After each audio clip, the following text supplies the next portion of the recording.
ఉన్న బంగారాన్ని విడిపించి ఆ రోజు ఆన్లైన్ రేటుకే మేము కొంటాం. Sharma gold company. నమస్కారం, వెల్కమ్ టు సుమన్ టీవీ. నేను గీతాంజలి. జూలై 17వ తారీఖున తొలి ఏకాదశి వచ్చిందండి. అయితే ఈ రోజున ఎటువంటి పూజ చేసుకోవాలి, ఏ దేవుణ్ణి ఆరాధించాలి, ఆలయానికి వెళితే సరిపోతుందా, ఇంట్లో ఏమైనా ప్రత్యేకంగా పూజ చేసుకోవాలా? చాలా మంది ఆ రోజున ఉపవాసం ఉంటారు. ఉపవాసం ఏ విధంగా ఉండాలి? ప్రత్యేకించి ఒంటిపూట ఉంటే సరిపోతుందా, పూర్తిగా ఉపవాసం ఉండాలా? ఒకవేళ ఆ రోజు ఆహారం ఏమైనా తీసుకుంటే ఎటువంటి పదార్థాలను ఆహారంగా తీసుకోవాలి? ఈ వివరాలన్నీ తెలుసుకుందాం. ప్రస్తుతం మనతో పాటు ఉన్నారు ప్రముఖ జ్యోతిష్యులు బ్రహ్మశ్రీ నందిబట్ల శ్రీహరి శర్మ గురువు గారు. వారితో మాట్లాడి మరిన్ని విషయాలు తెలుసుకుందాం. గురుగారు నమస్కారం అండి. వాగర్థ వివ సంపృక్తౌ వాగర్థ ప్రతిపత్తయే జగతః పితరౌ వందే పార్వతీ పరమేశ్వరౌ. సదాశివసమారంభాం శంకరాచార్య మధ్యమాం అస్మదాచార్య పర్యంతం వందే గురు పరంపరాం. ఆదిత్యాయ చ సోమాయ మంగళాయ బుధాయ చ గురు శుక్ర శనిభ్యశ్చ రాహవే కేతవే నమః. శృంగేరి పీఠాధిపతులకి, కంచి పీఠాధిపతులకి నమస్కారములు తెలియచేసుకుంటూ కార్యక్రమాన్ని ప్రారంభిద్దాం. జూలై 17వ తారీఖు తొలి ఏకాదశి. ఏకాదశి అంటేనే చాలా మంది ఆ రోజు ఉపవాసం ఉండాలి, ఏం తీసుకోకూడదు, వీలైతే ఆలయానికి వెళ్ళి రావాలి, ఆ తర్వాత రోజే ఆహారం తీసుకోవాలి, ఆ రోజు చాలా నిష్టగా ఉండాలి, ఇలా రకరకాలుగా వింటూ ఉండవని. అయితే ప్రత్యేకించి ఆషాఢంలో వచ్చేటువంటి ఏకాదశి, తొలి ఏకాదశి విశిష్టత ఏంటి? అసలు ఆ రోజున ఏం చేయాలి, ఎటువంటి పూజా విధానాన్ని ఆచరించాలి? తొలి ఏకాదశి అంటే దీనినే ప్రథమైకాదశి అని సంస్కృతంలో అంటారు. కానీ సంస్కృతంలో ప్రథమాన్ని మనము అచ్చ తెలుగులో మార్చుకుంటే తొలి అని వస్తుంది. కాబట్టి ఆ విధంగా తొలి ఏకాదశి ఇది. కాకపోతే మనకు 24 ఏకాదశులు ఉన్నాయి. ప్రతి నెలకి 2 ఏకాదశులు వస్తాయి. కాకపోతే ఈ తొలి ఏకాదశి మరియు ఉత్థాన ఏకాదశి అని చెప్పి కార్తీక మాసంలో శుద్ధ ఏకాదశి రోజున వస్తుంది. దీనికి ఉన్నటువంటి ప్రాముఖ్యత ఏంటనంటే, ఈ యొక్క తొలి ఏకాదశి రోజున విష్ణు భగవానుడు శయనించుతాడు. ఎక్కడ శయనించుతాడు? పాతాళ లోకంలో బలిచక్రవర్తికి ఇచ్చినటువంటి మాట ప్రకారము బలిచక్రవర్తి దగ్గర శయనాన్ని పొందుతాడు. పొంది మళ్ళీ కార్తీక మాసం ఏకాదశి రోజున ఉత్థాన ఏకాదశి అంటారు దాన్ని. ఆ కార్తీక మాసం ఏకాదశి రోజున ఈ విధంగా మళ్ళీ భూమండలానికి వస్తాడు. అంటే ఆ రోజున నిద్ర మేల్కొంటాడు. కాబట్టి ఈ విష్ణు భగవానుడు సృష్టి స్థితి లయకారకాలలో స్థితికారకుడు, అంటే మంచి చెడుని రక్షించేటువంటి అధిపతి. కాబట్టి ఈ అధిపతి అయినటువంటి విష్ణు భగవానుడు శయనించినటువంటి సందర్భంలో దీనిని నియమంగా పెట్టుకొని ఆషాఢం నుంచి కార్తీక మాసం అంటే 4 నెలలు దీన్ని చాతుర్మాస్య దీక్షగా ఉంటుంది, చెప్పుకుంటూ ఉంటారు. అయితే పూర్వకాలంలో ప్రజలందరూ కూడా ఈ యొక్క చాతుర్మాస్య దీక్షని ప్రారంభించిన వాళ్ళే, ఆచరించిన వాళ్ళే. రాను రాను రాను ఇది అడుగంటిపోయి కేవలం పీఠాధిపతులకి, యతీంద్రులకి, సన్యాసం తీసుకున్న వాళ్ళకి మాత్రమే కర్తవ్యముగా చేసుకునే విధానంగా మారిపోయింది. చాతుర్మాస్యం అంటే వాళ్ళు మాత్రమే చేసుకునేది, మనలాంటి గృహస్థులు కానీ మనం చేసుకునేది కాదు అని. కానీ పూర్వకాలంలో చేసుకునేవాళ్ళు. అయితే ఈ ఏకాదశి అనేటువంటిది ఎలా ఉద్భవించింది? వీక్షించేటువంటి సుమన్ టీవీ ప్రేక్షకులు కూడా ఈ ఏకాదశి సంబంధించినటువంటి సమగ్రమైన వివరణ మీకు తెలియచేస్తున్నాం. కాబట్టి ఈ యొక్క వివరణని మీరు ఆశాంతం వీక్షించండి.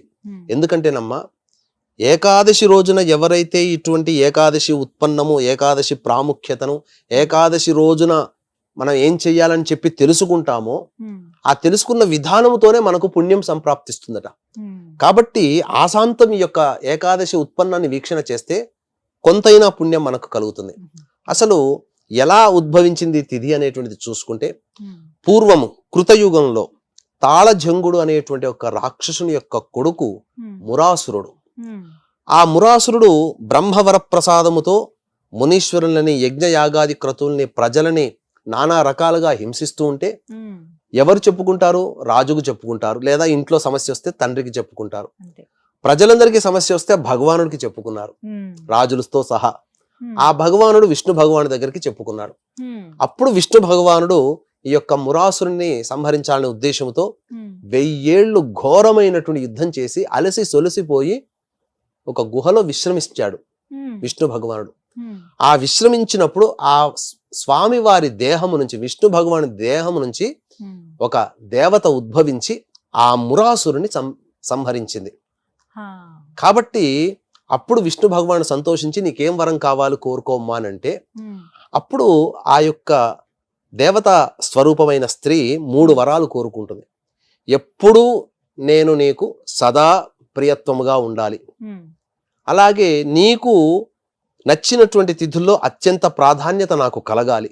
ఉమ్, మూడవది, నేను ఏర్పడినటువంటి తిథి రోజున నా రూపంలో ఎవరైతే నిన్ను కొలుస్తారో ఉమ్, వారికి మోక్ష ప్రాప్తి కలగాలి ఉమ్, అని చెప్పి మనకు చెప్పబడి ఉంది. ఉమ్, కాబట్టి ఈ రోజున ఎటువంటి పాపపు కార్యములు చేయకూడదు, అబద్ధమాడకూడదు, దొంగలించకూడదు. ముఖ్యంగా వీక్షించేటువంటి దంపతులు మైథునము పనికిరాదు, దాంపత్యం పనికిరాదు ఈ రోజున. ఉమ్, అలాగే శుచిర్భూతులై ఉండాలి. సూర్యోదయం కంటే ముందే ఏకాదశి రోజున, ఈ రోజు 17వ తారీఖు రోజున వచ్చినటువంటి తొలి ఏకాదశి ఈ నెలలో చాలా ప్రత్యేకమైందమ్మా. ఎందుకంటే అనురాధ నక్షత్రంతో వస్తుంది. ఉమ్, దేవతా నక్షత్రాలలో అనురాధ నక్షత్రము చాలా గొప్పది. ఉమ్, పునర్వసు ఉంది, స్వాతి ఉంది, అనురాధ ఉంది. ఉమ్, ఇలా దేవతా నక్షత్రాల్లో అనురాధ నక్షత్రానికి చాలా ప్రత్యేకమైనటువంటిది. ఉమ్, కాబట్టి ఈ అనురాధ నక్షత్రం వచ్చింది కాబట్టి ఈ తొలి ఏకాదశి చాలా ఇంకా గొప్పదైనటువంటి ప్రాముఖ్యత. ఉమ్, అయితే ఈ తొలి ఏకాదశి రోజున చాలా మంది విష్ణు భగవానుడికి ప్రీతికరమైనటువంటివి పెట్టడం, ఎవరికైనా మనకు నచ్చినది ఎవరైనా తీసుకొని వస్తే సంతోషిస్తాం కదా. కానీ తెలియక కొంతమంది తప్పేం చేస్తారంటే ఉమ్, ఈ విష్ణు భగవానికి ఇష్టమైనటువంటి తులసి దళాన్ని తెంపుతారు. హా, ఏకాదశి రోజున తెంపకూడదు, తెంపొద్దు.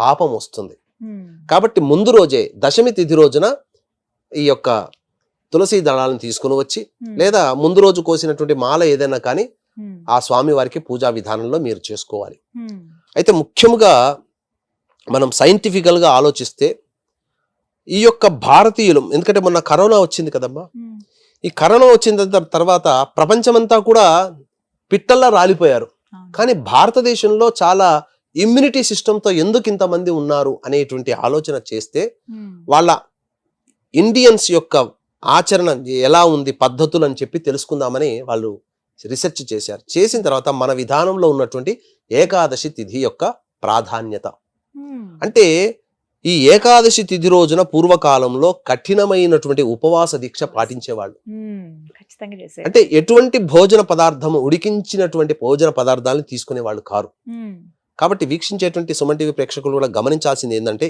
ఏకాదశి రోజున ఉపవాసం ఉండాలి. ఉమ్, ఎందుకు ఉపవాసం ఉండాలి అని అంటే, మనలో ఉన్నటువంటి ఇమ్యూనిటీ సిస్టమ్, రోగ నిరోధక శక్తి పెరుగుతుంది.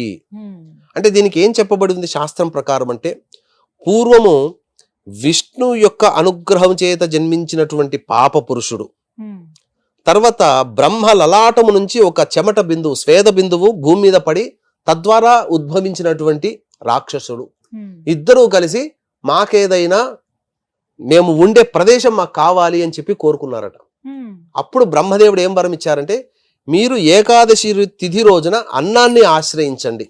ఎవరైతే అన్నమును భుజిస్తారో మీ యొక్క పాపత్వం తిన్నటువంటి వారికి లభిస్తుంది, ఆ విధంగా మీ యొక్క కోరిక నెరవేరుతుంది ఉమ్, అని చెప్పడంతో ఆ రోజు నుంచి దారభ్యత ప్రజలందరూ కూడా ఏకాదశి తిథి రోజున భోజనం అనేది ఆపేశారు. ఉమ్, మరి షుగర్ బీపీలు వచ్చిన వాళ్ళు ఏందయ్యా అని అంటారా? వాళ్ళు.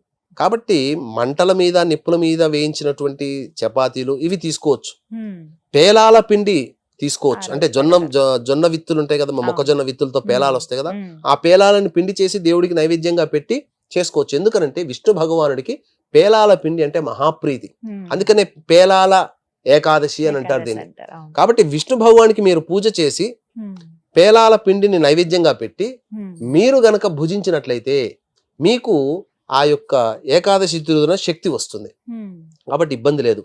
అయితే ఈ యొక్క విష్ణు భగవాన్ ఏ విధంగా ఆచరించాలి, ఆచరించగలిగితే కఠినమైన ఉపవాస దీక్ష.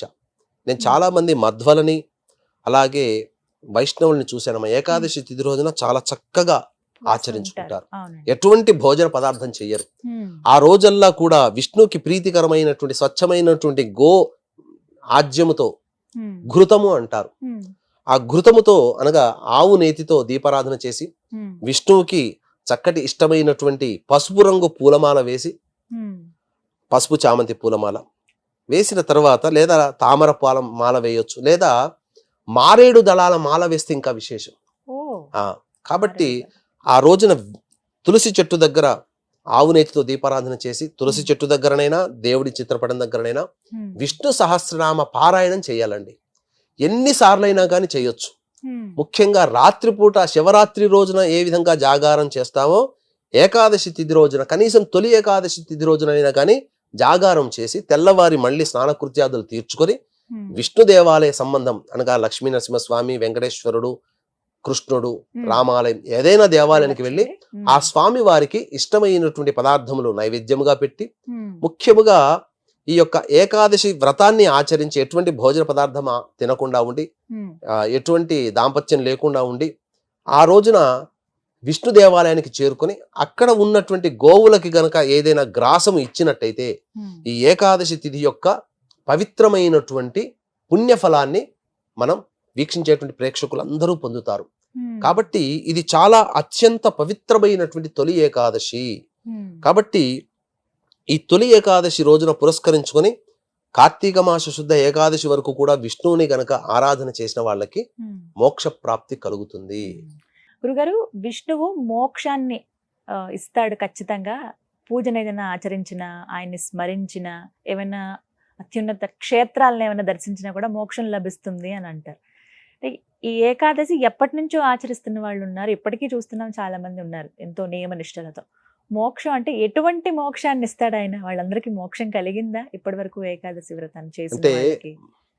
దేవతలకు నిలవైనటువంటి స్వర్గంలో నివాసం ఉండడం మోక్షం, లేదా ఇంకా గొప్పదైనటువంటి పుణ్యఫలం ఉంటే మనం ఏ దేవత ఉపాసన చేస్తామో ఆ దేవత యొక్క సన్నిధానంలో ఉండడం పరమపద మోక్షము అని అంటారు. కాబట్టి ఇక్కడ గమనించాల్సిందంటే మోక్షము అని అంటే మనము కలియుగంలో జన్మించామమ్మా, ఎన్నో పాపకర్మలతో మనం పుట్టాం, అంత ఈజీగా మోక్షం అనేది రాదు. కాకపోతే మన పాపకర్మలన్నీ తొలగిపోయి మోక్ష మార్గానికి వెళ్ళేటువంటి మళ్ళీ మరుత్తర జన్మలోనైనా మంచి భావనలతో ఆధ్యాత్మిక చింతనతో గడిపే జీవితాన్ని మనకు ప్రసాదిస్తారు. ఇప్పుడున్నటువంటి కొద్ది సమయమే గొప్ప అనుకుంటున్నాం, కానీ మళ్ళీ వచ్చే జన్మ ఉన్నా లేదా మనకు నిజంగా ఈ జన్మలోనే మోక్షం ఉంటే మనకు భవబంధాలన్నీ తొలగిపోయి కష్టాలన్నీ తీరిపోయి అన్ని సెటిల్మెంట్ అయ్యి మన జీవితం మళ్ళీ ఆ దేవుడికి అంకితం అన్నట్టుగా మన జీవితం మారిపోతుంది. ఇక మోక్షం అని అంటారా? ఈ మోక్షానికి చాలా అంతరార్థం ఉంది. ఈ తొలి ఏకాదశి అంటే విష్ణువుకు సంబంధించినటువంటిది కాదమ్మా.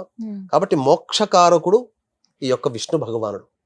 కాబట్టి ఈ రోజున ఎవరైతే పితృదేవతల్ని ఆరాధన చేస్తారో ఆ పితృదేవతలకి పేలాల పిండితో చేసినటువంటి నైవేద్యం గనక పెట్టినట్లయితే పితృదేవతలకు కూడా మోక్షం చెందుతుంది. కాబట్టి పితృదేవతా భావనతో పితృదేవతల చిత్రపటానికి దగ్గర కూడా దీపారాధన చేసి ఆ రోజున నైవేద్యంగా ఈ పేలాల పిండిని నైవేద్యంగా పితృదేవతలకు పెట్టి మోక్షాన్ని ప్రసాదించమని ఆ విష్ణు భగవానికి మనం విన్నవించుకుంటాం. ఎందుకంటే ఏ కుటుంబంలోని వాళ్ళు ఆ యొక్క విధానానికి ఆ వారసులే ఈ యొక్క మోక్షానికి సంబంధించినదిగా ప్రార్థన చేయాలి. చేస్తే ఆ పితృదేవతలట చాలా సంతోషిస్తారట. నా గురించి నా వారసులు మేము ఇలా నరక బాధపడుతున్నాము, మా వారసులు విష్ణు భగవాన్ని స్తుతించారు అని చెప్పి ఆ పుణ్యం కొద్ది పుణ్యాన్నైనా తీసుకుంటారట. తీసుకుని ఆ నరక బాధ నుంచి బయటపడతారు. కాబట్టి వారి పితృదేవతని కూడా సంతోషపరుస్తుంది ఈ యొక్క శయన ఏకాదశి, తొలి ఏకాదశి అనేటువంటి రోజున పితృదేవతలను ఆరాధించడం ద్వారా. అలాగే వీక్షించేటువంటి ప్రేక్షకులు గమనించాల్సిన అంశం ఏంటంటే ఉత్తరాయణంలో మనకు పండుగ విధానాలు తక్కువ, దక్షిణాయనంలో పండుగ విధానాలు అనేటువంటి వస్తాయి. కాబట్టి ఈ తొలి ఏకాదశి రోజు నుంచే సూర్య భగవానుడు తూర్పు వైపు వచ్చుంటాడు కదా ఉత్తరాయణంలో, మళ్ళీ తూర్పు నుంచి దక్షిణం వైపు మరల్చేటువంటి రోజు. ఇక పండుగలు, పబ్బాలు, వ్రతాలు, నోములు అన్ని కూడా దక్షిణాయనంలో ఉంటాయి, నియమాలు ఉంటాయి. ఎందుకంటే చలి ఇవన్నీ పెరిగిపోతాయి కాబట్టి శరీరం ఉష్ణంగా ఉండాలి కాబట్టి కొన్ని రోజులు ఈ యొక్క సంబంధించినటువంటి నియమాలు, ఉపవాసాలు కూడా ఉండేటువంటి రోజులు ప్రారంభమవుతాయి తొలి ఏకాదశి నుంచి. కాబట్టి చక్కగా ఈ సూర్య భగవానుడు కర్మసాక్షి కాబట్టి సూర్య భగవాన్ యొక్క అనుగ్రహం కూడా తొలి ఏకాదశి రోజునే ప్రారంభమవుతుంది.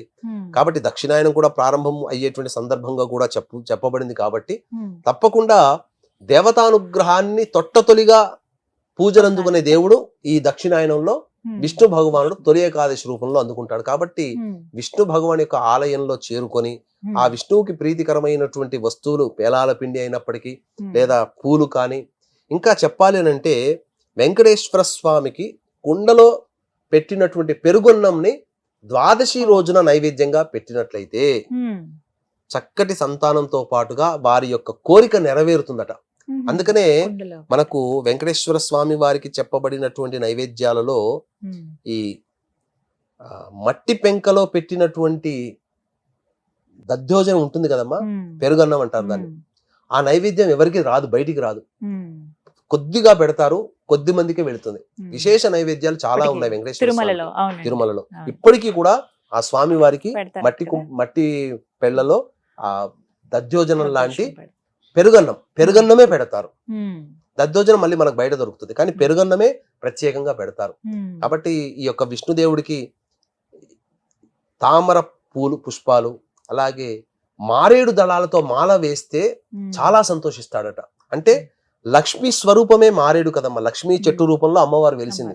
కాబట్టి ఎవరినైనా కానీ తన భార్యని తనకు దరి చేరుస్తున్నాడు. వెంకటేశ్వర స్వామి ఎలా ఉద్భవించాడమ్మా? సతీ వియోగంతోనే కదా. సతీ వియోగం వల్లనే వెంకటేశ్వర స్వామి ఉద్భవించాడు. కాబట్టి ఏకాదశి రోజున ఎవరైతే మారేడు దళాలతో వెంకటేశ్వర స్వామి కానీ విష్ణు భగవాని కానీ మాల వేస్తారో, సతీ వియోగముతో దాంపత్య బాధలతో బాధపడుతున్నట్టు స్త్రీ పురుషులు ఎవరైనా కానీ మళ్ళీ దగ్గరగా అవుతారట. లేదా భార్య నన్ను పట్టించుకోవట్లేదు, భర్త నన్ను పట్టించుకోవట్లేదు అని బాధపడే వాళ్ళు ఈ అమ్మవారికి మాల వేయడం ద్వారా వారికి అందరికీ కూడా భర్త లేదా భార్య ప్రేమ అనురాగాలు వారికి సిద్ధిస్తాయట. ఆ స్వామి అనుగ్రహం కలుగుతుంది. ఎప్పుడైనా వేయవచ్చు. ఈ తొలి ఏకాదశి రోజున వేసినట్లయితే చాలా మంచి జరుగుతుంది, అనుకున్న కోరికలు నెరవేరుతాయి అని చెప్పడంలో ఏమాత్రం సందేహం లేదు. అలాగే వీక్షించేటువంటి ప్రేక్షకులు కూడా గురు పౌర్ణమి సందర్భంగా శ్రీకాళహస్తి క్షేత్రంలో ఈ నెల 21వ తారీఖు రోజున రాహుకేతు పూజ, అలాగే విద్యార్థుల కోసం సరస్వతి దక్షిణామూర్తి హోమాలు, మరియు వృషభ మిథున కర్కాటక సింహత్తుల వృశ్చిక మకర కుంభమీన రాశిలో జన్మించినటువంటి వారికి శనిదోష పరిహారార్థమై హోమాలు, అలాగే విద్య వివాహం ఉద్యోగం అనారోగ్య సమస్యలకి 18 రకాల హోమాది కార్యక్రమాలు కేవలం 1500 రూపాయల రుసుముకి చేయించడం జరుగుతుంది. అలాగే సంవత్సరం పొడుగుతా కూడా మీ యొక్క గోత్రనామాలు కుటుంబ సభ్యులకి కూడాను నమోదు చేసుకోవచ్చు. అవకాశం ఉన్న వాళ్ళు కార్యక్రమ తదనంతరం కాంటాక్ట్ చేసి పూర్తి వివరాలు తెలుసుకోండి. చాలా చక్కగా వివరించారు గురుగారు. నమస్కారం అండి. సర్వం శ్రీ ఉమామహేశ్వర పరబ్రహ్మార్పణమస్తు. విన్నారు కదా, తొలి ఏకాదశి ఏ విధంగా మనం ఆచరించాలో. అలాగే హోమాలు నిర్వహిస్తున్నారు ప్రత్యేకించి. అంటే సంవత్సరం పొడవునా ఏదో ఒక కార్యక్రమం ద్వారా ఆ దైవానుగ్రహం మనం పొందాలంటే మనకి వీలు కానప్పుడు మనం ఆలయానికి వెళ్ళలేము, కొన్నిసార్లు ఇళ్లలో వ్రతాలు చేసుకోలేము, కొన్ని పూజా కార్యక్రమాలు చేసుకోలేము. అలాంటి వాళ్ళ కోసం ప్రత్యేకంగా గురువు గారు కొన్ని హోమాలు నిర్వహిస్తున్నారు. వాటి గురించి పూర్తి వివరాలు తెలుసుకోవాలంటే మీకు స్క్రీన్ మీద నెంబర్ ఇస్తానండి. ఒకసారి కాల్ చేసి మీరు ఏ హోమం అయితే చేయదలుచుకుంటున్నారో, ఎక్కడ కావాలనుకుంటున్నారో ఒకసారి మీరు వివరాలు అడిగి చెప్పండి. అలాగే మీ పేరు మీ గోత్రాలు కూడా నమోదు చేసుకుంటే ఇంకాస్త సులువు అవుతుంది. దానికి సంబంధించిన రుసుము ఆ వివరాలన్నీ కూడా మీకు తెలియజేస్తారు. ఇది వాళ్ళ వీడియో. నమస్కారం.